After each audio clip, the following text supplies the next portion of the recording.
Simple lang napupunta ka ng church kada linggo. Parang ang hirap gawin. Yung manalangin ka araw-araw, di ba? Hindi po madaling. Kaya nga tinitignan ni Lord yung heart natin. Hallelujah. Alam niyo, nagpapasalamat ako kahit ano, meron at merong nandito. Nandyan si Ate Michelle, palaging nandyan yan, araw-araw nananalangin. Sabi ko, nagulat ako, parang siya yata ang caretaker dito eh. Pag ako'y pumunta dito, andito na. Nagugulat na lang ako na minsan, tumutugtog, malinis na yung church. Hallelujah. We thank God. Hallelujah. Alam nyo, napakasimple lang naman eh, yung heart natin. Pag nakita yan ng Diyos, walang bagay na hindi kayang gawin ng Diyos sa buhay natin. Napasimple lang. Sabi ni Lord, go, show yourself to the priest. Hallelujah. Alam mo, dalawang bagay lang gusto kong sabihin sa inyo sa umagang ito. Number one, it is the blessings of our obedience and faith.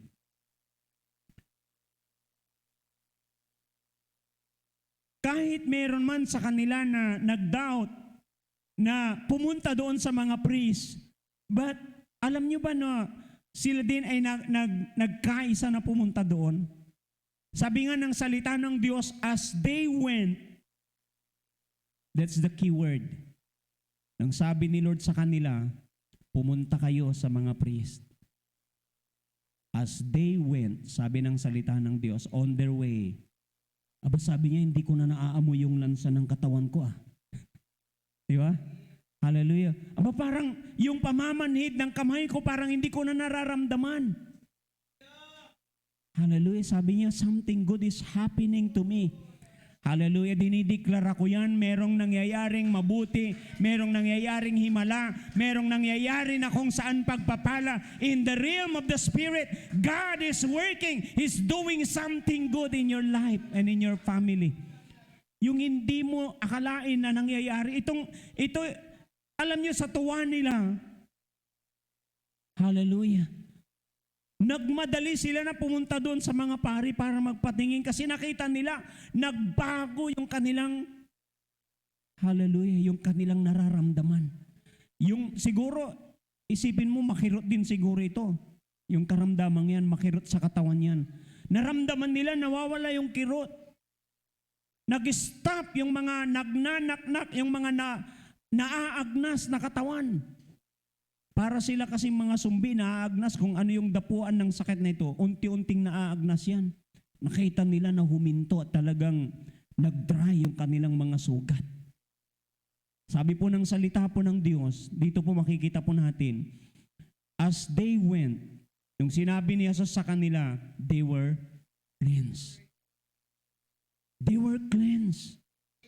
Hallelujah. Alam niyo ba yung pinapakita ng salita ng Diyos? Nung sila ay umakbang, alam niyo sa bawat hakbang po nila, nararamdaman nila yung unti-unting paggaling. Aba, hallelujah. Aba sa tuwing humahakbang ako, iba yung pakiramdam ko sa sarili ko. Hello! Alam mo yung hakbang ng pagsunod at pananampalataya natin, merong ginagawa ang Diyos. Yung mga bagay na akala mo hindi man, imposible ito. Yung imposibleng bagay, hallelujah, na iniisip mo na hindi mangyayari, pag ikaw pala ay sumunod, simple lang na pagsunod ang hinahanap ng Diyos. Bakit? Sabi ko sa inyo, it's very easy for God, hallelujah, to make a miracle in your life. Napaka-easy lang, napaka-simple lang. Kaya nga sabi, the things that are impossible with man, it is possible with God. Hallelujah. Malala niyo yung kwento ng mga Israelites noon na sabi nila na nung sila ay kukubkubin ng kaaway. Nung mga time na yun, uhaw yung mga sundalo, the soldiers of the Israelites people during those times. Wala silang mainom. Hindi sila pwedeng makipaglaban kasi pagod sila at nauuhaw. At sila nasa disyerto. Pero sabi ng Lord sa kanila, hallelujah, hindi uulan. Wala kayong makikitang ulan. Wala kayong makikita na nagbabadya na may pagbagyong darating. Pero merong Anong sabi niya? Babaha ng tubig sa inyong paligid. Hello? Isipin mo yan, paano mangyayari? Nasa disyerto, tuyot lahat. Pero sabi ni Lord, magkakaroon ng tubig sa disyerto. Meron bang mahirap kay Lord pag siyang nagsabi? See? Napakahalaga pala talaga na kay Martha. Diba? Nung time na si Mary, anong ginawa ni Mary? Nandoon siya, nakinig lang sa sinasabi ni Jesus. At yun yung, alam yung binigyan ni Jesus ng commendation si Mary. Na wala lang namang ginawa, nakinig lang. Samantalang si Martha, pagod na pagod sa kakatrabaho, nag-prepare din siya ng pagkain ni Lord. Hello? Aba kung sa atin, sinong bibigyan natin ng mas mataas na grade? Aba yung gumagawa. Tama o mali? Ay pag ikaw yon, bisita ka, aba mapapansin mo yung abalang-abala na nagtatrabaho para sa'yo. Kisa yung nakikinig lang para sa'yo, walang ginagawa. Ang iisipin natin yung nagpapakapagod. Tama o mali? Hallelujah. Pero sabi ni Lord sa kanila o sa kanya, one thing is needed. And Mary had done that.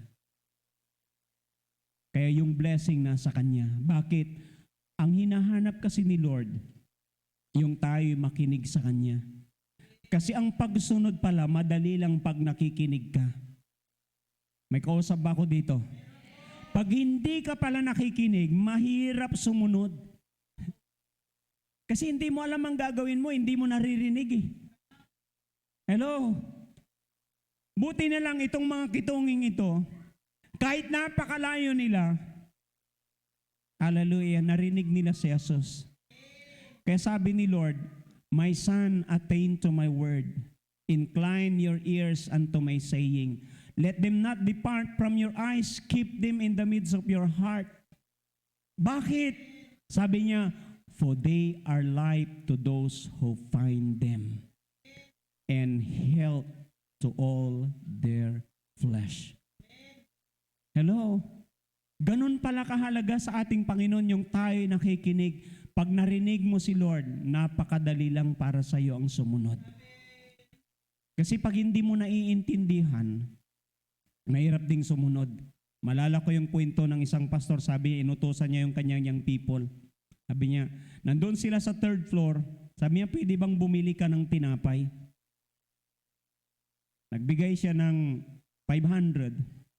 Tumakbo. Yung young people kaagad, pumaba. Pagdating niya doon sa bakery, sabi niya, pabili po ng tinapay. Anong tinapay? Ay, oo nga pala, ano pala yung tinapay na bibilin ko? Di ba? Hallelujah. So, bumalik siya. Kasi hindi niya alam kung anong tinapay ang kanyang bibilhin. Hello? Napakahalaga yung instruction. Naririnig mo yung instruction. Kasi yung pagsunod, hallelujah, madali lang sumunod pag alam mo yung instruction. Nakinig ka, alam mo yung instruction. Kasi kung bumili agad yon, pwede siyang pagalitan. Bakit? Mali yung kanyang binili, hindi pa sinabi kung anong tinapay ang bibilhin. Nakarinig ito pong 10 kitongin. Nang marinig nila, humakbang sila. Hindi pa sila nakakarating, hindi pa sila nakakalahati. May himala nang nangyayari sa kanilang buhay. Hallelujah. Kapatid, napakahalaga. Sabihin mo dyan sa katabi mo, kapatid, napakahalaga. Hallelujah, yung ating pagsunod at pananampalataya. Hindi lang pala basta pananampalataya, tinitignan din ng Diyos yung pagsunod natin. God values our obedience. Hallelujah. Habang tayo po ay sumusunod sa simple lang na kung saang instruction ng Panginoon sa kanila. Hallelujah. Sumunod sila. Hello? Napakahalaga ang pagsunod sa natin. Their blessings. Their miracles. Hallelujah. Pag tayo po ay natutong sumunod. Alam niyo yung chapter 28 ng Deuteronomy? Sabi yan sa verse 1, if you hearken diligently unto the voice of the Lord your God and obey what He has commanded you to do. Hello? Anong sabi niya? God will bless you. And all these blessings, sabi ng salita ng Diyos, will come upon you. You will bless in the city and outside the city. Hallelujah. Saan ka pumunta, sabi ng Panginoon, pagpapalain kita. Bakit? Tinitignan ng Diyos yung puso natin na marunong sumunod sa Kanya. It's very important. Hallelujah. Na yung pagsunod natin, tinitignan ng Diyos. See, dito po sabi po ng Panginoon, pansinin po natin, nung makita nung isa na siya'y gumaling, anong kanyang ginawa? Bumalik siya kay Jesus. Hallelujah. Anong kanyang ginawa? Nagpasalamat siya, nagpuri. Nagpatira pa. Hallelujah. Bakit? Gumaling siya. Samantalang yung siyam, sa tuwa nila, nakalimutan nila na kung saan bumalik doon sa nagpagaling. Hindi nila naintindihan kung sino yung nag-utos sa kanila. Hello? Kaya sa totoo lang talagang mapapansin po ninyo, yung isa sa kanila, strangers. Anong ibig sabihin? Yung siyam, dapat familiar sila kung sino si Jesus. Diba? Pero yung strangers, siya pa yung nakuha niyang bumalik at magpasalamat. Anong sabi niya? Yung strangers na yun ay walang iba kundi isang Samaritano. Minsan yung tao na kung saan dinidespise nila because the Samaritan are despised. Malayo yung kwento ni Jesus, nakikipag-usap siya sa babaeng Samaritana. Di ba? Na hindi pala sila pwedeng mag-usap kasi Samaritano o Samaritan woman. Bawal yun sa kanila. Hallelujah. Ang liit, ang baba ng tingin ng mga Hudyo sa kanila. Pero tignan po ninyo, dito sa kwentong ito, sino ang binigyan ng Panginoon ng commendation? It is the Samaritan. Alam niyo din yung the Good Samaritan? Oo. Tinawag siyang Good Samaritan. At ang nakapagtataka, yung dalawa, hindi lang mga ordinaryong tao. Pagbabasahin ninyo yun, may katungkulan ang mga yun. Mataas ang kanilang katungkulan sa religious. Pero ang sabi niya, yung Good Samaritan ang siyang tumulong, bumalik. Hello? Kasi ang Diyos, tinitignan niya, hindi yung ginagawa din natin, yung heart natin. Kasi nakikita, alam ng Diyos kung, kaya nga alam niyo yung sabi ng Panginoon, God looks at the heart. Hindi siya tumitingin sa kung anong panlabas natin na anyo. He looks at the heart. Hallelujah. Minsan, sa totoo lang, minsan may mga tao, tignan mo, ang amo-amo ng mukha. Di ba? Pero hindi, mukhang mabait, pero mukha lang mabait. Hindi naman talaga mabait. Kaya nga, sabi ni Lord sa atin, doon tayo tumingin sa bunga. Hello? Dahil kung ano ang bunga, anong sabi niya? Makikita doon sa bunga. Oo. Kung ano ang puno, siya ang bunga. Hallelujah. Katunan nang mumay sa kaya tono, anto'y bunga to. Alyon, puro bunga nga. Amen. Hallelujah. Minsan, sa totoo lang, yung iba nagyayabang lang eh. Kaya, totoo naman talaga yung kasabihan na action speaks louder than word. Hallelujah. Yung action na ginawa nitong mga kitungin na ito, nakita ng Diyos. Hallelujah, yung pananampalataya at yung pagsunod nila sa Kanya. At ang sabi ng Panginoon, di ba 10 yung gumaling? Nasaan yung 9? Sa totoo lang, hinahanap ni Lord yung mga magpapasalamat. Hello? Naghahanap si Lord ng mga nagpapasalamat, mga pusong totoong nagpapasalamat. There are many ways sa buhay natin. Ito yung pangalawa. Sabi ko, 2 lang pag-usapan natin. The blessings of returning with a heart of gratitude. Merong bumalik eh. Hello? Yung ikaw ay babalik at magpapasalamat, napakalaking bagay yun sa Diyos. Hello? Hallelujah. A grateful heart is very important to God. God values that kind of heart.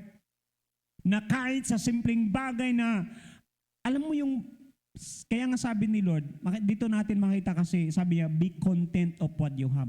Dito natin makikita ang isang pusong nagpapasalamat. Sabi niya dito, a grateful heart is being contented and satisfied with your current circumstances. Kontento ka. Hindi yung, diba sabi nga ni Sir Chris kanina, paano ka magiging satisfied kung ang sweldo mo ay ganito lang ganyan? Kinakailangan, minsan kasi nire-redefine natin yung word na contentment or satisfaction. Kasi kapag hindi natin na-define ng tama, minsan napupunta tayo sa mali. Ay dapat pala hindi ako makontento, dapat pala hindi ako maging satisfied. Pero sabi din ni Lord, be content, be satisfied of what you have. Because the Lord has promised you that He will never leave you nor forsake you. Hallelujah. Nakikita ng Diyos, alam ng Diyos yung pinagdadaanan mong sitwasyon. Alam ng Diyos na kulang para sa iyo yung sweldo mo. Pero sabi ni Lord, maging kontento ka lang. Bakit? Totoo naman yun na si Lord, tinahayan tayong dumaan sa sitwasyon na ganyan para matutunan natin na tayo po ay magtiwala at umasa sa Diyos. Hindi yung, hallelujah, na naghahanap ka palagi, yung kulang palagang hinahanap mo. Hello, yung wala, hinahanap mo palagi. Dumarating tayo sa point na pag tayo nagiging ganun, hallelujah, nagiging, alam mo yung, nandun tayo sa tinatawag na discontentment sa buhay. Hanggang sa ikaw ay wala ka na talagang kakunti-kontento. Kahit nararanasan mo na yung mga biyaya, pagpapala ng Diyos, hindi ka pa rin kontento. Hello? Hallelujah. Ang totoong pusong nagpapasalamat, kontento siya sa kanyang buhay, anuman ang current situation or circumstances meron ka. Bakit? Pag ikaw ay naging kontento dyan, darating yung time si Lord, i-bless ka niya. Amen. Hallelujah. Bakit? Alam mo na kung saan, hallelujah, sa Diyos ka lang umaasa. Kasi kapag hindi ka na kontento, gagawa at gagawa ka ng kaparaanan. Yan yung sariling kaparaanan mo. Hindi na kaparaanan ng Diyos. He has His own way para po sa atin. Amen. Kaya makita mo na kahit si Pablo, sabi niya, I learned how to be contented. Hallelujah. Sa buhay na ganito at sa buhay na ganyan, sa kasalatan at sa kaginhawaan. Hello. Sa kahit anumang sitwasyon ng buhay, sabi ni Pablo, natutunan kong maging kontento sa buhay. Hallelujah. Minsan hindi mo maintindihan Di ba? Sabi ko, Lord, paano naging kontento ang taong ito? Tinanong ko si Lord, paano naging kontento na habang sinusulat niya itong aklat niya, hindi naman siya malaya? Hello? Hallelujah. Alam mo, sabi sa akin ni Lord, alam mo bakit naging kontento yan? Kasi alam niya sa kanyang buhay na yun yung kanyang pagdadaanan. Kaya pala sabi ni Pablo, alam niyo, maalala yung sabi ni Pablo, pinapapunta ako ng Diyos sa ganitong lugar at doon sa lugar na yon ang nag-aantay sa akin. Anong sabi niya? Pagkabilanggo at paghagupit. Di ba? Persecutions. Kaya yung mga tao, sabi niya, yung kanyang mga tinuturuan, huwag na kayong pumunta dyan. Kasi delikado ang buhay niyo. Pero ang hindi nila alam, pinapapunta talaga siya ni Lord. Kasi yun yung kanyang pagdadaanan. Sabi ng Holy Spirit sa akin, sabi ni Pablo, in every city and in every place where I go, bounds and afflictions awaits me. Alam na niyan, yun nag-aantay sa kanya eh. Pwede naman siyang wag pumunta doon eh. Hello? Kaya sabi ko, Lord, paano naging kontento ang taong ito? Di ba? Hallelujah. Kung hindi mo alam yung patutunguhan mo, hindi ka magiging kontento. But when you know for sure, alam mo na kahit yung future mo, sabi nga ng salita ng Diyos, our future lies in the hands of God. Hallelujah. Pag alam mo yun, alam mong mamuhay na merong pagkakontento. Nagpapasalamat ka palagi. Kasi ang pagiging grateful heart, wala yan sa circumstances. Wala yan sa, dahil masaya ka, kaya ka nang papasalamat sa Diyos. No. Hallelujah. A grateful heart or having a grateful heart is not based on your circumstances. Hallelujah. Ano man ang sitwasyon mo, nagpapasalamat ka at nagpupuri sa Diyos. Kasi sabi ko nga, God values that kind of heart. He gives importance, He gives value. Hallelujah. And it is very important to God. Eh, sabi niya, were there not 10 that cleansed, sabi ni Lord, but where are the 9? Minsan hinahanap ka ni Lord na magpasalamat sa Kanya eh. Minsan hinahanap ka ni Lord na mag-testimony. Di ba? Yung simple lang na sabihin mo, nagpapasalamat ako kay Lord, hallelujah, kasi nagising ako sa umagang ito. Di ba? Aba, paano kung hindi ka nagumising, hindi ka na makakapagpasalamat kay Lord? Hello? Kahit sa simpleng blessing na natanggap natin, gusto ng Diyos na marinig niya na nagpapasalamat tayo sa Kanya. Hello? Andito ba yung Samaritano na yon? Hallelujah, na hinahanap ni Lord. I want you to stand up with me. Hallelujah. There are different ways, hallelujah, being a grateful heart. Itong Samaritan, sabi niya, bumalik siya kaagad nung makita niya na merong nangyaring himala sa kanyang buhay. Bumalik siya kay Lord. Nagpatira pa at nagpuri. Sumamba. Na totoo lang, ang daming kaparaanan na pwede tayong magpasalamat sa Diyos. Just saying a simple, Lord, thank you, Lord. Thank you, Lord, for these blessings. Thank you, Lord, na hindi mo pinabayaan ang pamilya ko. Thank you, Lord, oh God, that you have provided, Lord God, all our needs today, oh God. Alam mo ba yung sa bawat araw na sinasambit mo kay Lord, Lord, maraming salamat sa araw na ito. Hindi lang kami nakasurvive, Panginoon. Hallelujah. Hindi lang namin na-overcome, Panginoon, ang araw na ito, Diyos. But Lord, sa abong araw na ito, Diyos, nagtagumpay kami. Dahil hindi mo kami pinabayaan. Lord, maraming salamat, O Diyos. Just open up your mouth and say, Lord, thank you, Lord. Pwede bang i-express natin yung pasasalamat natin sa Diyos? Alam mo, habang nagpapasalamat ka sa Diyos, ito po yung kaibahan na nangyari sa buhay nung Samaritan na bumalik at nagpasalamat. Bakit? Ang sabi ng Panginoon sa kanya, hallelujah, your faith has made you whole. Kung yung siyam, gumaling sila, pero andon pa rin, kulang yung ilong, kulang yung daliri. Yung tinga na ubos, huminto lang. Gumaling lang sila, pero ito pong Samaritan, nung bumalik siya, nagpatira pa sa ating Panginoon. Anong sabi ni Jesus? Hallelujah! Your faith has made you whole. Ibang klase yung kanyang naranasan. Bakit? Nakita niya, yung ilong niya, yung bibig niya na kinakain na ng kitungin, tumubo ulit. Kakaibang klaseng kilos at himala ang kanyang naranasan. Alam mo, habang nagpapasalamat ka pa lang sa Diyos, meron nang ginagawa ang Diyos sa buhay mo. Meron nang inaayos ang Panginoon sa pamilya mo. Hallelujah, hindi mo man alam, si Lord, yung puso ng tao mo na akala mo hindi mababago, binabago ng Diyos habang nagpapasalamat ka sa kanyang kabutihan. In advance of what God will do to you and to your family. Sasabihin mo, Lord, salamat Panginoon.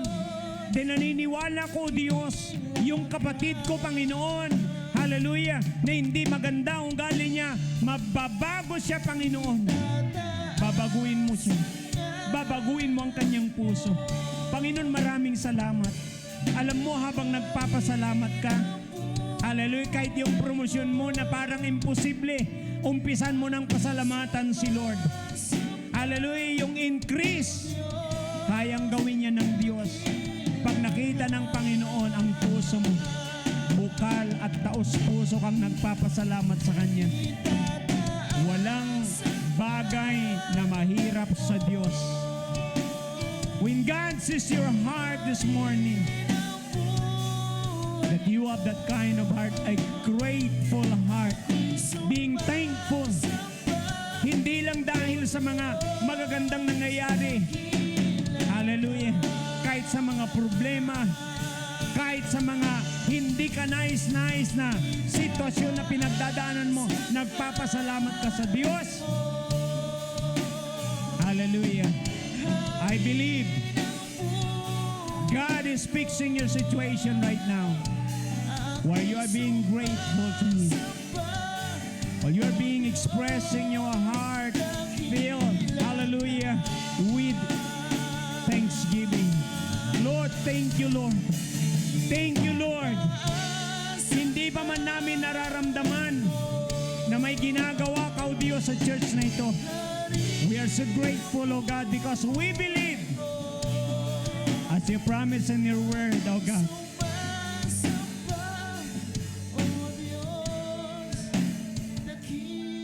At the right time,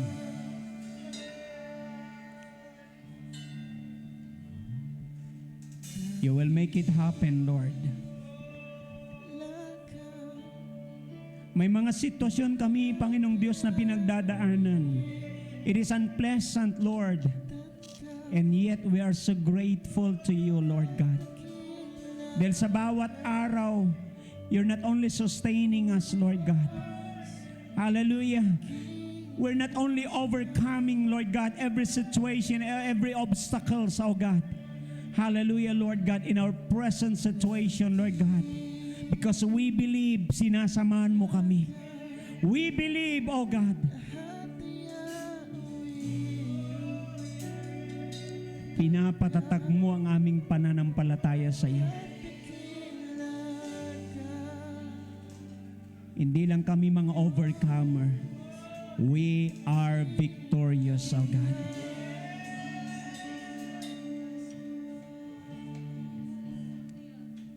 We are more than a conqueror. Because the God that we serve, He conquered all things. He conquered hell and grave and death. He conquered even poverty and sickness. And you're residing inside of us, Lord God. That's why we believe, oh God, we have that spirit of being a conqueror. More than a conqueror, Lord. And thank you, Lord God. Thank you, Lord. That you give value, oh God, that every time we say thank you, Lord. Hallelujah. When you see our hearts, oh God. Hallelujah. Being grateful, oh God. Lord, Panginoon, natutuwa ka, O Diyos. Natutuwa ka sa buhay ng bawat isa na nandirito. Punong-puno ng pasasalamat. Humahakbang. Hindi lang ng may pananampalataya. Humahakbang dahil may pagsunod at pananampalataya. I am declaring, God, on the way is a blessing. On the way is a breakthrough, oh God. On the way, oh God, there is revival, Lord. On the way, oh God, there is healing. On the way, there is transformation, oh God. Hallelujah. You've done this, oh God, to these 10 lepers, oh God. And you said in your word Nothing is too hard for you. You are the same yesterday, today, and tomorrow, Lord God. You will never change. The same God who performed miracles, oh God, you can also perform in our lives, oh God. You can perform, oh God, on every family, Lord. That's why today, oh God, we want to honor you. We want to give you praise. We want, Lord God, hallelujah, to give back all, oh God, the glory, all the honor, and all the adoration that is due to your name. Thank you, Jesus. Thank you, Jesus. Pwede bang palakpakan po natin at pasalamatan ng Diyos sa araw na ito? Thank you, Lord. Sige po.